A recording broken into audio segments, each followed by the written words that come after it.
السلام علیکم ورحمۃ اللہ وبرکاتہ۔ الحمد للہ رب العالمین، الصلاۃ والسلام علی سید المرسلین وعلی آلہ واصحابہ اجمعین، اما بعد۔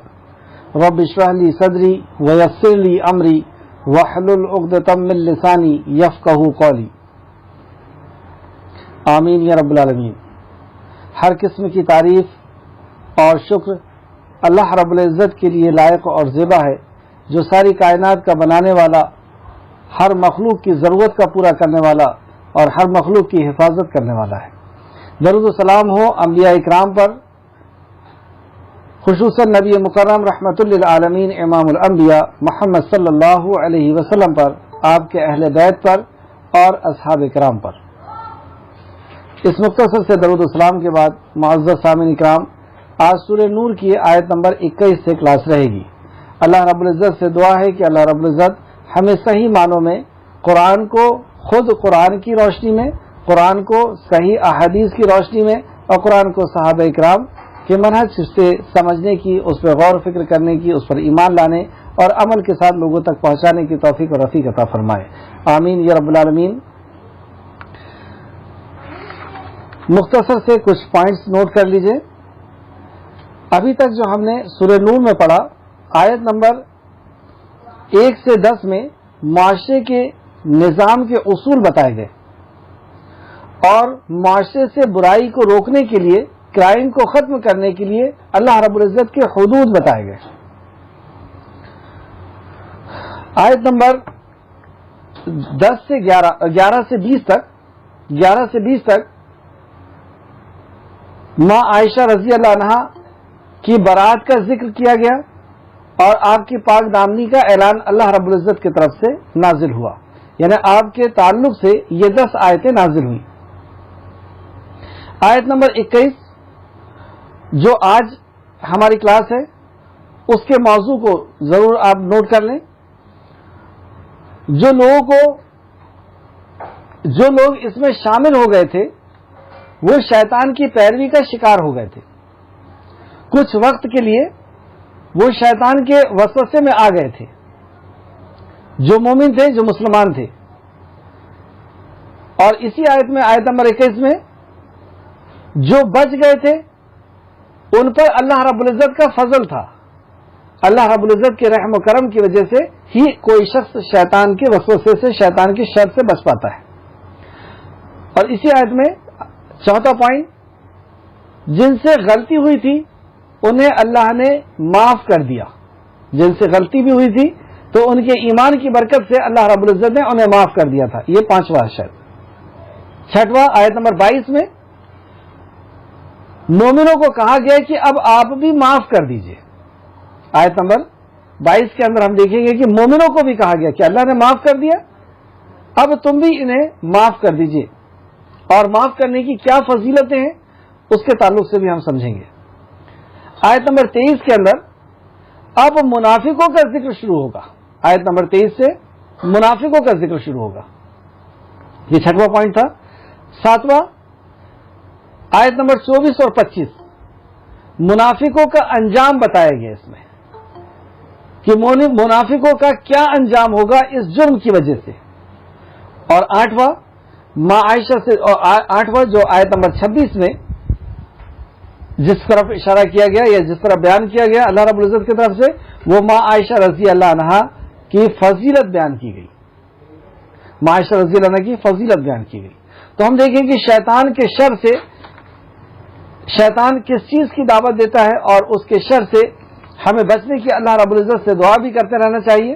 تو اللہ رب العزت نے آیت نمبر 21 کے اندر سکھایا، اعوذ باللہ من الشیطان الرجیم، یا ایھا الذین آمنوا، اے وہ لوگوں جو ایمان لائے ہو۔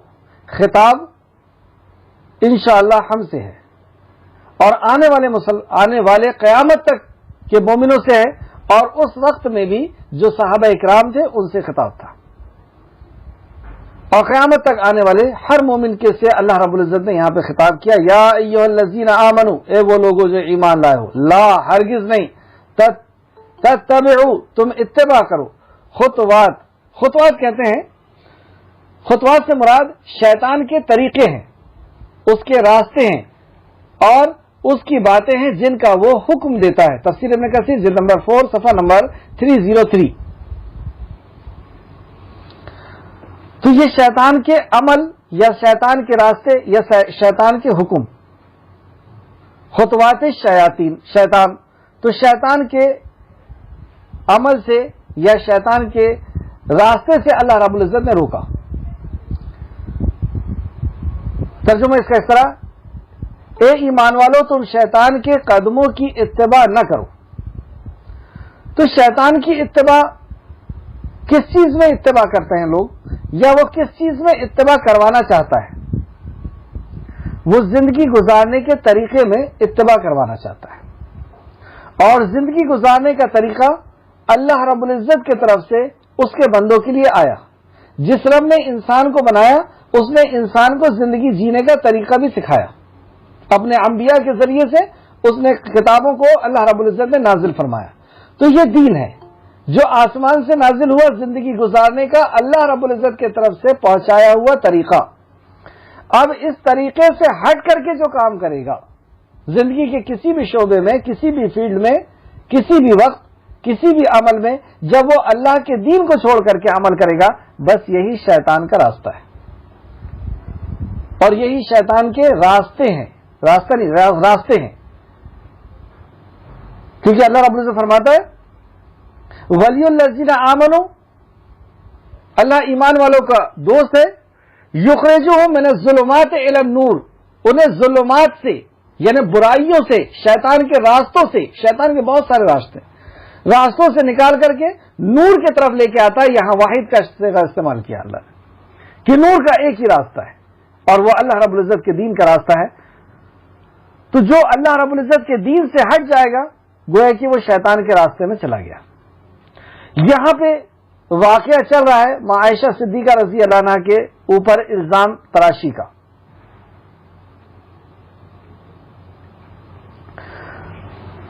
تو یہاں پر شیطان نے جو اپنا داؤ رکھا اور منافقوں نے مل کر کے، اچھا یہاں پہ شیطان اور منافق ان دونوں کے عمل کو بھی ہم سمجھیں گے آیت سورہ توبہ کی آیت نمبر 67 اور 68 سے.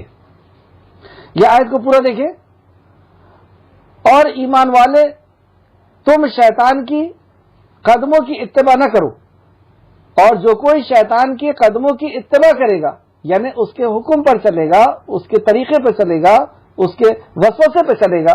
ہمیں ایک سوال یہ بھی ہوتا ہے کہ ہمیں کیسے پتہ چلے گا کہ یہ شیطان کا وسوسہ ہے یا یہ شیطان کا حکم ہے یا شیطان کا عمل ہے؟ بس یوں سمجھ لیں کہ جہاں پر اللہ اور اللہ کے نبی کے حکم کے خلاف وسوسہ آ جائے، اللہ اور اللہ کے نبی کے حکم کے خلاف کوئی دوسرا حکم، کوئی دوسرا عمل آ جائے، وہ کسی دوست کا ہو، ہماری خود کی نفس کا ہو، ہمارے معاشرے کا ہو یا کسی کا بھی ہو، بس یہی شیطان ہے. اور کیونکہ شیطان اللہ کی نافرمانی کی طرف بلاتا ہے. آدم علیہ السلام کے واقعے میں ہم سمجھ چکے ہیں کہ شیطان نے اللہ رب العزت کی نافرمانی کی طرف آدم علیہ السلام کو بلایا تھا اور قسمیں کھا کر کے بلایا تھا اور سبز باغ دکھا کر کے بلایا تھا، یعنی اچھا فیوچر دکھا کر کے بلایا تھا کہ اگر آپ اس کے نیچے آ جائیں گے، یہ درخت کو کھا لیں گے تو آپ کا شمار فرشتوں میں ہو جائے گا، یعنی عزت والوں میں شمار ہو جائے گا اور آپ کی پھر کبھی موت نہیں ہوگی، یہ جنت ہمیشہ کی ہو جائے گی. تو ایسے سبز باغ وہ دکھاتا ہے، یعنی جھوٹے وعدے کرتا ہے وہ. تو اور جو کوئی شیطان کے قدموں کی اتباع کرے گا تو شیطان کیا کرتا ہے؟ سب سے پہلی چیز یہاں پہ جو بیان کی گئی، تو بلا شبہ شیطان تو بے حیائی اور برے کاموں کا حکم دیتا ہے، وہ بے حیائی اور برے کاموں کا حکم دیتا ہے. تو شیطان کی پیروی سے اس آیت میں اور اس جملے میں خاص کر کے تو بلا شبہ شیطان تو بے حیائی اور برے کاموں کا حکم دیتا ہے. تو اس سے ہمیں کیا پتا چلا کہ شیطان کی پیروی سے نفرت دلائی گئی یہاں پر کہ وہ بے حیائی کا حکم دیتا ہے، وہ حیا کا جنازہ نکالتا ہے، وہ حیا کو ختم کرتا ہے، دلائی گئی. اور اس کی اتباع سے ڈرایا جا رہا ہے کہ اگر ہم نے اس کی اتباع کیے تو ہم بھی بے حیا ہو جائیں گے اور بے حیا لوگوں میں ہمارا شمار ہو جائے گا. اب یہ دعوت دیتا ہے بے حیائی کی. یہاں پر بھی اگر آپ غور کریں جو کل کی کلاس میں بات تھی کہ اس نے بدگمانی داخل کی. پہلے تو ہونا یہ چاہیے تھا کہ جب مومن کے اوپر بات آئی ہے تو مومن اس بات کو اپنے اوپر لیتا کہ میری بہن کے لیے بات کی جا رہی ہے, میری ماں کے لیے بات کی جا رہی ہے, اور وہ ایسی نہیں ہو سکتی کیونکہ مومن ایک جسم کی طرح ہے. اگر کسی مومن کو اگر بولا جا رہا ہے تو اسے چاہیے کہ وہ اپنے اوپر اس بات کو لے اور اس کا دفاع کرے, اس کے خلاف لڑے. لیکن یہاں پر بدگمانی اگر کسی کے اندر پیدا ہو گئی اور وہ خاموش ہو گیا, اور پھر بدگمانی کے بعد اور یہ کئی آگے کے فساد کی شروعات جو ہے وہ بدگمانی سے ہوتی ہے, برے گمان سے ہوتی ہے, اور بدگمانی کے بعد پھر انسان بہتان تراشی کرتا ہے, بد کرداری کا الزام لگاتا ہے, تہمت لگاتا ہے, بد کرداری کی تہمت لگاتا ہے. اور یہ بد کرداری کی تہمت یہی معاشرے کے اندر بے حیائی کو پیدا کرتی ہے. جب ہر کسی کے اوپر بدکاری کی تہمت لگائی جاتی جائے گی تو پھر بدکاری عام ہو جائے گی. تو یہ بے حیائی کو اس نے پھیلایا, اور جس طریقے سے بدکاری کو یا بے حیائی کو شیطان پھیلاتا ہے اسی طریقے سے منافق بھی پھیلاتا ہے, کیونکہ ایک طریقے سے تو منافق بھی شیطان ہے اور اللہ کا انکار کرنے والا بھی شیطان ہے, کیونکہ شیطان صرف جناتوں میں سے نہیں ہوتے. سورہ ناس کا اگر آپ ترجمہ پڑھیں تو پتہ چلے گا کہ شیطان انسانوں سے بھی ہوتے ہیں اور جناتوں میں بھی ہوتے ہیں. تو دیکھتے ہیں سورہ توبہ آیت نمبر 67 میں اللہ رب العزت فرماتا ہے 67-68 میں, منافق مرد اور منافق عورتیں ان کے بعض سے ہیں, مطلب وہ ایک جیسے ہوا کرتے ہیں, بعض کے جیسے ہوا کرتے ہیں. وہ برائی کا حکم دیتے ہیں اور نیکی سے منع کرتے ہیں. یہی بے حیائی کا حکم دیں گے, بدکاری کا حکم دیں گے, اللہ کی نافرمانی کا حکم دیں گے اور نیکیوں سے روکتے ہیں, اور اپنے ہاتھ باندھے رکھتے ہیں, یعنی اللہ رب العزت کا دیا ہوا اللہ کے راستے میں خرچ نہیں کرتے, یعنی ان کے جو حقدار ہیں ان کے حقداروں کو وہ نہیں دیتے, اور اللہ کو بھول گئے تو اس نے بھی انہیں بھلا دیا. تو یہ اللہ کو بھولے ہوئے لوگ ہیں, یعنی اپنی مرضی کی زندگی جی رہے ہیں, اللہ کی نافرمانی کر رہے ہیں, اللہ کی فرما برداری سے روک رہے ہیں, اور اللہ کا دیا ہوا مال اللہ کے راستے میں خرچ نہیں کر رہے. تو گویا کہ انہوں نے اللہ کو بھلا دیا. اللہ کے حکم پر عمل نہ کرنا گویا کہ اللہ کو بھلا دینا ہے. تو وہ اللہ کو بھول گئے تو اللہ نے بھی انہیں بھلا دیا. یقیناً منافق لوگ ہی نافرمان ہیں, یہی نافرمان ہیں. اللہ نے منافق مردوں اور منافق عورتوں اور کافر سے جہنم کی آگ کا وعدہ کیا ہوا ہے. اب ان کے لیے وعدہ ہے, جو منافق ہیں اس میں ہمیشہ رہنے والے ہیں. یہ منافق اور کافر جو ہیں وہ جہنم میں ہمیشہ رہنے والے ہیں. تو وہ کون لوگ ہیں جو نکال لیے جائیں گے؟ وہ مومن ہیں جو بعض گناہوں کی وجہ سے, جن گناہوں کو اللہ رب العزت معاف نہیں کرے گا, ان گناہوں کی وجہ سے یہ مومن جہنم میں چلے جائیں گے, لیکن ان کی ایمان کی برکت سے, ان کی توحید کی برکت سے یہ توحید پرست جہنم سے کبھی نہ کبھی ضرور نکال لیے جائیں گے. تو منافق اور کافر جو ہیں وہ جہنم میں ہمیشہ رہنے والے ہیں. وہی ان کو کافی ہے, اور اللہ نے ان پر لعنت کی ہے. لعنت کی ہے یعنی عذاب بھیجا ہے, اور ان کے لیے ہمیشہ رہنے والے عذاب ہیں. اللہ ہم سب کو محفوظ رکھے, ہم سب کو منافقت سے محفوظ رکھے, اور منافقت سے ہمیں ہمیشہ ڈرتے رہنا چاہیے.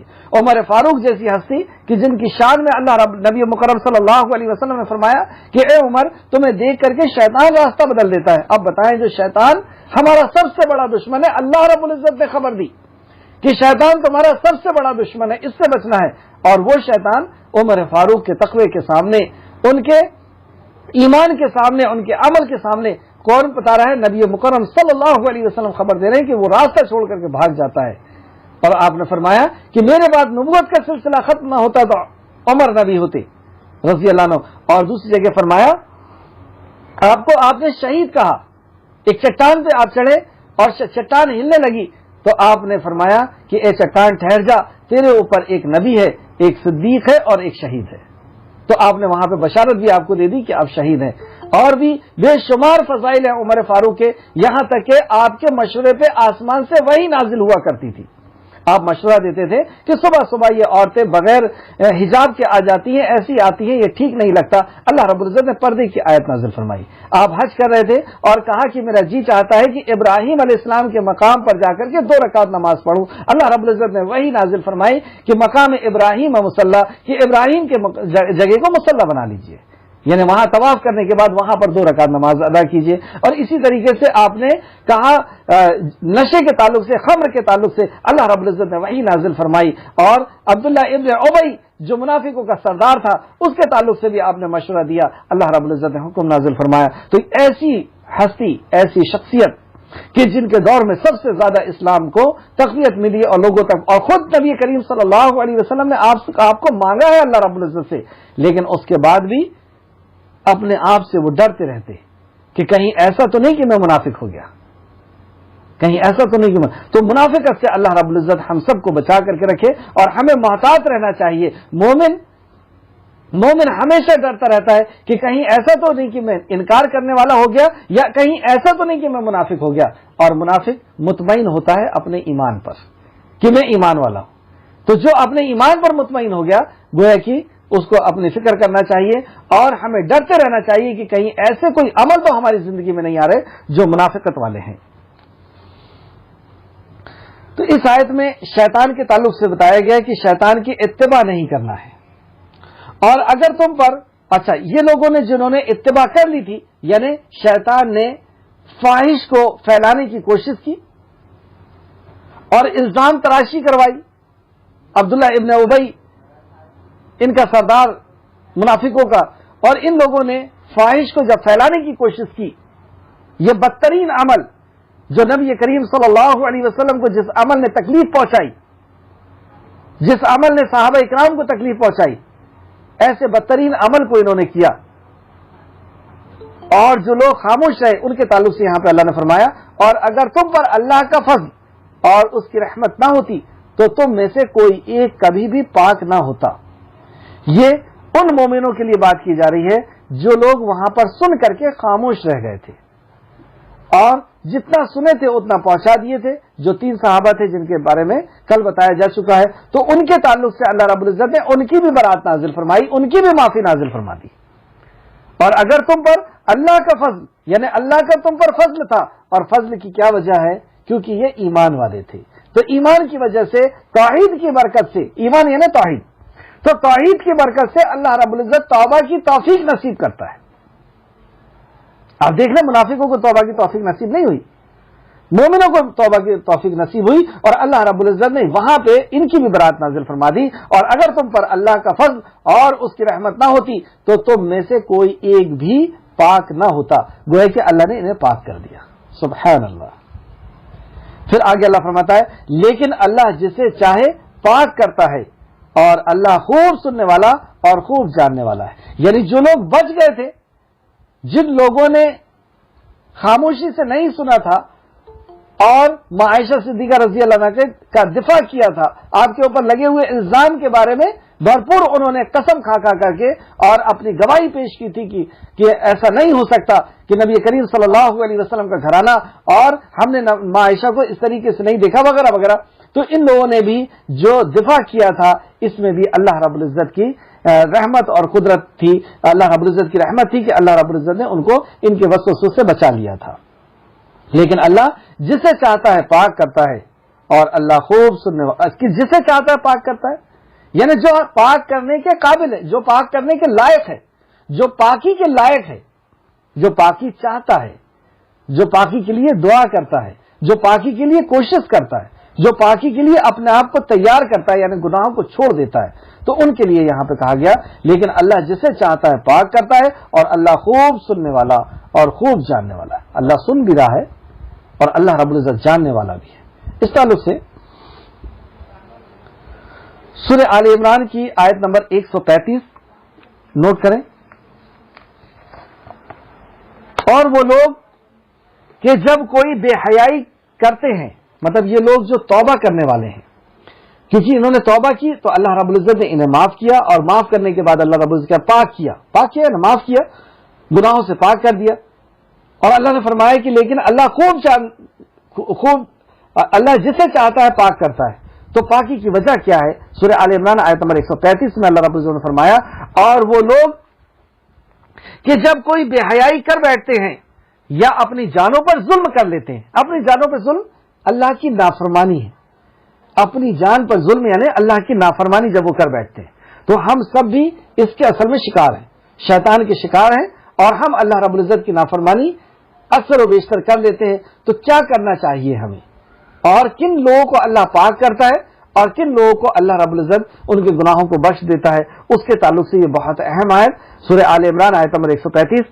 اور وہ لوگ کہ جب کوئی بے حیائی کر دیتے ہیں یا اپنی جانوں پر ظلم کرتے ہیں تو اللہ کو یاد کرتے ہیں. کوئی اگر نفسانی خواہشات کی وجہ سے یا کسی بھی وسوسے میں آ کر کے شیطان کے اور وہ برائی کر بیٹھتے ہیں تو برائی کے بعد وہ مطمئن ان کے دل نہیں ہوتے، وہ نفس امارہ جیسے ہوا کرتے ہیں، وہ لوٹتے ہیں اپنے رب کی طرف اور اس کا ذکر کرتے ہیں، یا اپنے جانوں پر ظلم کرتے ہیں تو اللہ کو یاد کرتے ہیں، اللہ کا ذکر کرتے ہیں، پس اپنے گناہوں کی بخشش مانگتے ہیں. تو گناہ کرنے کے بعد فوراً وہ لوٹتے ہیں. ان کی نفس ملامت کرتی ہے، خود اس وقت تو انہوں نے گناہ کر لیا، نافرمانی اللہ کی کر لی، لیکن بعد میں وہ پچھتانا شروع کرتے ہیں اور لوٹتے ہیں اور اللہ کا ذکر بھی کرتے ہیں اور اللہ سے بخشش مانگتے ہیں. اور اللہ کے سوا اور کون گناہوں کو معاف کرتا ہے؟ تو اللہ کے سوا کون بخشتا ہے؟ تو یہاں پہ ان کی صفت بتائی گئی کہ وہ بظاہر تو کوئی گناہ کر لیتے ہیں لیکن فوراً اللہ رب العزت کی طرف لوٹتے ہیں، ذکر کرتے ہیں اور اس سے معافی مانگتے ہیں. اور انہوں نے جو کیا اسے اصرار نہیں کرتے. اسی آیت کا دوسرا حصہ کہ انہوں نے جو کیا ہے اس کا اصرار نہیں کرتے، یعنی جو گناہ کیا ہے اس کی توبہ کر لیے، پھر وہ گناہ کر رہے ہیں، پھر توبہ کر رہے ہیں، پھر وہ گناہ کر رہے ہیں. ایسا نہیں کرتے وہ لوگ. وہ کیا کرتے ہیں؟ ان کی جو کیا ہے اس پر وہ اصرار نہیں کرتے، بار بار اسی عمل کو نہیں کرتے. ہاں ایک بار شیطانی کے بہکاوے میں آ کر کے کر لیے اس عمل کو، 2 بار کر لیے، 3 بار کر لیے، لیکن ہمیشہ کا ان کا وتیرہ یہ نہیں ہوتا. اللہ ہمیں محفوظ رکھے. اور ہم توبہ کا مطلب یہ ہے کہ پلٹ جانا، اس سے رک جانا، اس گناہ سے رک جانا. سب سے پہلا توبہ کا مطلب یہ ہے کہ ہم نے جو گناہ کیا ہے اس پہ ہم نادم ہو جائیں، اس کو ہم قبول کر لیں، اس کو ایکسپٹ کر لیں. ہاں یہ میں گناہ کیا، میں گناہگار ہوں. کس کے سامنے؟ اپنے خالق کے سامنے. یا کسی کا حق مارے تو اس کے سامنے، اس سے توبہ کر لیں کہ ہاں ہم نے آپ کا حق مارے، ہم آپ سے توبہ کرتے ہیں، آپ ہم کو معاف کر دیجئے. آپ سے توبہ کرتے ہیں نا، آپ کو معاف کر دیجئے، معافی مانگ لیں اس سے، اور پھر اللہ کے حضور توبہ کر لیں. تو اپنے گناہوں کا اعتراف کر لیتے ہیں، جیسے آدم علیہ السلام نے کہا تھا ربنا آتنا فی الدنیا ربنا ظلمنا انفسنا، اے اللہ میں نے اپنے نفس پر ظلم کر لیا. اور دوسرا کہ جو گناہ کیا ہے وہ دوبارہ کرنے کا ان کا ارادہ نہیں ہوتا، وہ اس سے رک جاتے ہیں اس گناہ سے. اور تیسرا وہ نیکی کا کام کرنا شروع کر دیتے ہیں. تو انہوں نے کہا، یہاں پہ اللہ فرماتا ہے اور انہوں نے جو کیا اس پر اصرار نہیں کرتے، یعنی بار بار نہیں کرتے، جبکہ وہ جانتے ہیں کہ یہ گناہ تھا یا ہم نے کر لیا، اب ہم معافی مانگ رہے ہیں اللہ رب العزت سے، اب وہ نہیں کریں گے دوبارہ انشاءاللہ. سورہ نساء آیت نمبر 17. سورہ نساء آیت نمبر 17. توبہ اللہ کے ذمے ہے، یعنی کس کے لیے؟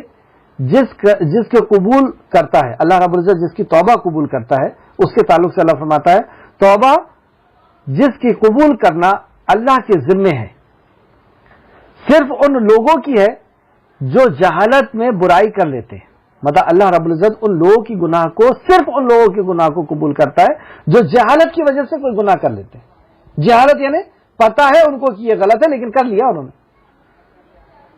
تو برائی کر لیتے ہیں، پھر جلد ہی توبہ کرتے ہیں، پھر وہ اس میں رکے نہیں رہتے، پھر اس میں اصرار نہیں چلتا کہ مہینوں اور سالوں اسی پہ گزر جائیں، وہ جلد ہی توبہ کر لیتے ہیں اور پھر وہ دوبارہ نہیں کرتے. تو یہی لوگ ہیں جن پر اللہ پھر مہربان ہو جاتا ہے، اور اللہ ہمیشہ سے سب کچھ جاننے والا اور کمال حکمت والا ہے. سب کچھ جاننے والا ہے. ہمارے رب سے ہم کیا چھپا سکتے ہیں؟ ہم اپنے رب سے کچھ نہیں چھپا سکتے.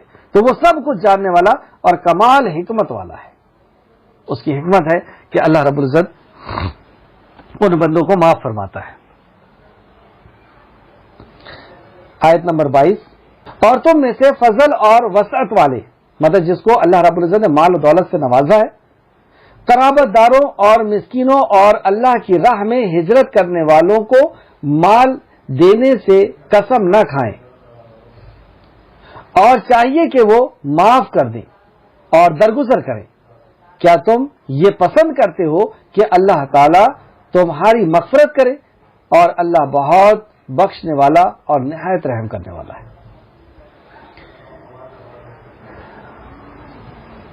یہ حضرت ابوبکر صدیق کے تعلق سے آیت نازل ہوئی. اور انہوں نے کس کو مال نہ دینے کی قسم کھا لی تھی؟ یہ وہ شخص ہے جن کا نام ہے حضرت مستہ رضی اللہ عنہ، جو بہت زیادہ مسکین تھے اور مہاجر بھی تھے. اور مستہ رضی اللہ عنہ یہ ان شیطانوں کے، منافقوں کے بات کو سن کر کے اور اتنی ہی بات لوگوں تک پہنچا دیے تھے. تو یہ بھی مجرم کہلائے اللہ رب العزت کی نظر میں، مومنوں کی نظر میں. اور ابوبکر صدیق کو بڑی تکلیف پہنچی اس بات سے. اور یہ حضرت ابوبکر صدیق کے خالہ کے بیٹے بھی ہیں، یعنی خالہ زاد بھائی بھی ہیں، تو ایک خونی رشتہ بھی ہے. اور ان کی کفالت میں بھی ہیں. غریب ہونے کی وجہ سے حضرت ابوبکر صدیق کے ہاتھ سے ان کی ضرورت کی چیزیں جایا کرتی تھی، یعنی مہینے کا جو بھی ان کا ضرورت کی چیزیں ہیں وہ حضرت ابوبکر صدیق کے گھر سے جایا کرتی تھی. تو ایک تو خاندانی رشتہ بھی ہے، خونی رشتہ بھی ہے، اور ضرورت بھی پوری حضرت ابوبکر صدیق کر رہے ہیں. اور اس کے باوجود بھی انہوں نے منافقوں کی بات کو سنا اور اسی بات کو آگے پہنچایا. اس سے حضرت ابوبکر صدیق کو بڑی تکلیف پہنچی. اور آپ نے قسم کھائی کہ میں اب اس کے ہاں غلہ یا اس کے ہاں ضرورت کی چیزیں نہیں پہنچاؤں گا. لیکن اللہ رب العزت نے، ابھی آپ نے دیکھا 21 نمبر کی آیت میں اللہ رب العزت نے انہیں معاف کر دیا، کیونکہ یہ ایمان والے تھے، توحید والے تھے. انہوں نے اللہ سے توبہ کی اور ان کے اوپر حد بھی نافذ ہو گئی تھی. ان کو 80 کوڑے بھی لگ چکے تھے، تو حد بھی نافذ ہو گئی. اللہ رب العزت سے توبہ بھی کر لی تو اللہ رب العزت نے انہیں معاف کر دیا. اب معاف کرنے کے بعد اللہ رب العزت حکم ہی سمجھیے آپ، کیونکہ حکم ہی ہے کہ اللہ رب العزت نے اب مومن سے کہا جا رہا ہے، یا ابوبکر صدیق سے کہا جا رہا ہے کہ آپ بھی معاف کر دیجئے. کیا آپ نہیں چاہتے کہ آپ اگر درگزر کریں گے تو اللہ بھی درگزر کرنے والا ہے؟ اس آیت کا مفہوم اب آیت کو پھر سے دیکھیں. اور تم میں سے فضل اور وسعت والے، یعنی جس کے اوپر اللہ کا فضل ہوا ہے، جو وسعت والے ہیں، جو پیسے والے ہیں، جو دنیا کی ضرورتی کی چیزوں کو رکھتے ہیں. تو ابوبکر صدیق یعنی اچھی پوزیشن میں تھے. ہجرت کے بعد بھی، جبکہ آپ مکہ سے مدینہ ہجرت کر کے آئے، اس کے بعد بھی آپ ایک اچھی پوزیشن میں تھے. اور یہ بھی مستہ رضی اللہ عنہ بھی ہجرت کر کے آئے تھے، لیکن ان کی پوزیشن بہت خراب تھی. تو اللہ رب نے فرمایا اور تم میں سے فضل اور وسعت والے، قرابت داروں اور مسکینوں. اب یہ قرابت دار بھی ہے، یعنی خاندانی رشتہ بھی ہے، ماں کی طرف سے رشتہ بھی ہے، اور مسکین بھی ہے. مسکین اسے کہتے ہیں جو ایسا ضرورت مند ہے کہ وہ اپنی ضرورت کی چیزیں اپنی کمائی سے پوری نہیں کر پاتا، تو مسکین ہے. اور اللہ کی راہ میں ہجرت بھی کی ہے. سبحان اللہ، اللہ رب العزت بھی کیسی تعریف کرتا ہے. جب کسی کے گناہ کو اللہ رب العزت معاف کر دیتا ہے تو دنیا کیا تعریف کرے گی؟ اللہ رب العزت اس کی تعریف کرتا ہے. ہمیں یہ سوچنا چاہیے کہ اگر ہمیں عزت چاہیے تو ہم اللہ کی نافرمانی سے بچیں. ہم لوگوں کی نافرمانی سے بچتے ہیں اور یہ سوچتے ہیں کہ لوگ ہمیں عزت والا کر دیں گے. یہ لوگ عزت والا نہیں کرتے. عزت اور ذلت کا دینے والا صرف اور صرف اللہ رب العزت ہے. جہاں پہ ماں عائشہ صدیقہ رضی اللہ عنہا کو برات نازل ہو گئی، وہاں پر یہ صحابی کی تعلق سے بھی فرما دیا اللہ رب العزت نے، یہ معاف کر دیا، اللہ نے پاک کر دیا ان کو. اور پھر آپ دیکھیے کس انداز میں اللہ رب العزت بیان کر رہا ہے، ان کے ضرورتوں کا اللہ رب العزت کیسا خیال رکھ رہا ہے. اور حضرت ابوبکر صدیق نے کہہ دیا کہ اب میں نہیں دوں گا. اللہ رب العزت وہی نازل فرماتا ہے اور کہتا ہے کہ وہ قرابت دار ہیں تمہارے، اور وہ مسکین ہیں، اور اللہ کی راہ میں ہجرت کرنے والے ہیں. مہاجر بھی ہے یہ، اور مہاجر کا ایک اپنا مقام و مرتبہ ہے. تو ہجرت کرنے والے ہیں اور مدد دینے سے قسم نہ کھاؤ. تو ایسے لوگوں کو مدد دینے سے قسم نہ کھاؤ. ہمارے اس دور میں اس آیت کو اگر ہم لیں تو ہمارے بیچ میں بھی ایسا ہوتا ہے کہ بعض دفعہ ہمارے کوئی رشتہ دار کوئی ایسا عمل کر لیتے ہیں جس سے ہمیں تکلیف پہنچتی ہے. چلیں اس آیت کو پہلے پورا کمپلیٹ کرتے ہیں پھر اس کو سمجھیں گے. اور چاہیے کہ اللہ پھر آگے فرماتا اور چاہیے کہ وہ معاف کر دے. تو اللہ نے انہیں معاف کر دیا, چاہیے کہ تم بھی انہیں معاف کر دو اور انہیں درگزر کر دو. درگزر سے مراد کیا ہے کہ جو انہوں نے کیا اسے بھول جاؤ, جانے دو, اب اس کو بات کو منہ پہ نہیں لانا ہے, اب اسے درگزر کر دو, مطلب آئی گئی کر دو. کیوں؟ اس سے کیا فائدہ ہوگا؟ وہ ہمارا قریبی تھا, ہماری ضرورت کی چیزیں ہمارے ہاں سے جاتی تھی, ہمارا بھائی تھا, اس نے ایسی حرکت کیا ہماری بہن کے بیٹی کے لیے, اور اللہ فرماتا ہے معاف کر دے. تو دے گا کیا اللہ رب العزت اس کے بدلے میں؟ سبحان اللہ. اللہ فرماتا ہے کیا تم یہ پسند نہیں کرتے کہ اللہ تعالیٰ تمہاری مغفرت کرے؟ جیسی یہ بات حضرت ابوبکر صدیق نے سنا تو کہتے ہیں کہ اللہ کی قسم میں اس بات کو پسند کرتا ہوں کہ اللہ رب العزت ہماری مغفرت کرے. پھر کہتے ہیں اللہ کی قسم اب میں خرچ بند نہیں کروں گا.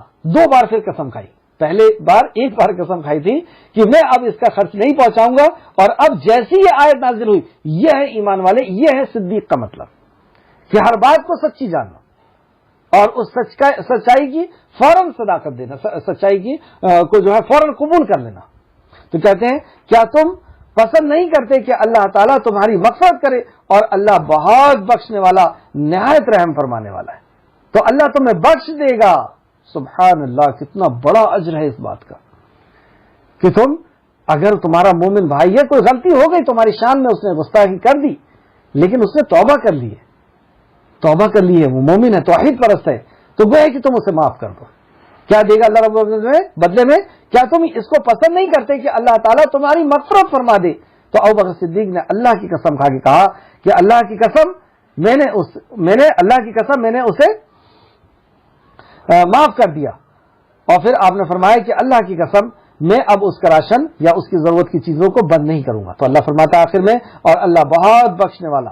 تو اللہ رب العزت ایسے بندوں کو بخشنے کا دعویٰ اللہ رب العزت نے وعدہ کیا کہ وہ بہت بخشنے والا ہے اور نہایت رحم کرنے والا ہے. یعنی تم اللہ رب العزت کے بندے پر رحم کرو گے تو کیا اللہ رب العزت تم پہ رحم نہیں کرے گا؟ اس تعلق سے چند حدیث دیکھتے ہیں جو امام بخاری اور مسلم نے لے کر کے آئے. تو گوئے کی اس آیت سے پتہ چلا کہ اگر ہم درگزر کریں گے تو اللہ رب العزت بھی درگزر کرے گا. اچھا, یہ آیت کیا صرف اس زمانے میں صرف ابوبکر صدیق کے لیے تھی؟ نہیں, یہ قیامت تک کے لیے ہے. ہر اس شخص کے لیے جن کے ساتھ یہ معاملہ ہو جائے کہ ان کا ساتھی ان سے کچھ غلطی کرے, کوئی گستاخی کر لے, یا ان کا کوئی رشتہ دار ہے ان سے کوئی گستاخی کر لے, تو ایسے تعلق سے ایسے وقت میں وہ یہی عمل کریں گے جو اللہ رب العزت نے یہاں پر حکم دیا ہے. آیت نمبر 22 کی تفسیر کو دوسری تفسیر سے دیکھتے ہیں جو تفسیر دعوت القرآن ہے. سیدنا ابو ہریرہ رضی اللہ عنہ بیان کرتے ہیں کہ رسول کریم صلی اللہ علیہ وسلم نے فرمایا, نبی کریم صلی اللہ علیہ وسلم نے فرمایا صدقہ و خیرات کرنے سے مال میں کچھ کمی نہیں آتی اور معاف کر دینے میں اللہ تعالی بندے کو مزید عزت و اکرام سے نوازتا ہے. جو شخص بھی اللہ کی رضا کے لیے تواضع اختیار کرے, یعنی اللہ کی رضا کے لیے وہ خود جھک جائے, تواضع اختیار کرتا ہے, تو اللہ تعالیٰ اس کے درجات کو بلند کرتا ہے. بخاری شریف اور مسلم شریف حدیث نمبر 2588.